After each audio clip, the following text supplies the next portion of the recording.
IOCL सहित पारादीप होगा प्रकल्प एवं दिल्ली में एमओयू नहीं प्रश्न उठे बीजेडी 2018 रे तत्कालीन मुख्यमंत्री नवीन पट्टनायक आईओसीएल को ए संपर्क में प्रधानमंत्री को चिठी लिखिथिले। 2019 रे आईओसीएल निवेश प्रस्ताव ग्रहण करथिला। 2023 रे राज्य सरकार प्रकल्प सुविधा सुजोग जोगाई देबाकू समस्त व्यवस्था करथिले। तेणु राज्य सरकार किछि नुआ न करी नवीन बाबू कार्यर ना नहीं बाहाबा नेबाकू चेष्टा करुछंती बोली बीजेडी नेता संतृप्त मिश्र कहिसंती। मोर वर्तमान भारतीय जनता पार्टी ओडिशा सरकार नवीन बाबू करिथिबा काम को द्वितीय थर एमओयू साइन करी एभली घोषणा करी कहीं न कहउचंती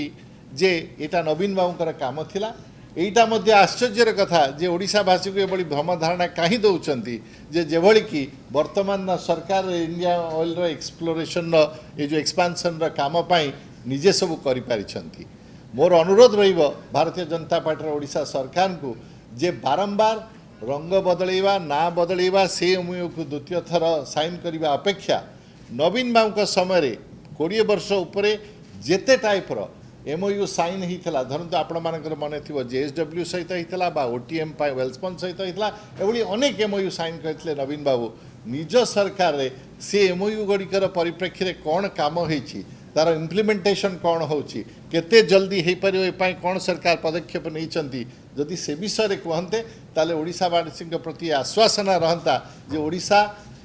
उद्योग क्षेत्र में प्रगति करुछि। मोर आशा रहिबो जे एमओयू छाड़ी वर्तमान सरकार जल्दी आम मान अवगत कराइबे जे आईओसीएल रो ये जो प्रोजेक्ट अच्छी ये केते जल्दी इम्प्लीमेंटेशन हबो केबे कमिशन हबो केबे प्रोडक्शन आरंभ हबो एवं विभिन्न समय केते ओडियावासी को एठी चाकरी मिलिबो एटा जदि आम मान जनाते तद्वारा आम मैंने आश्वस्त हुंतु।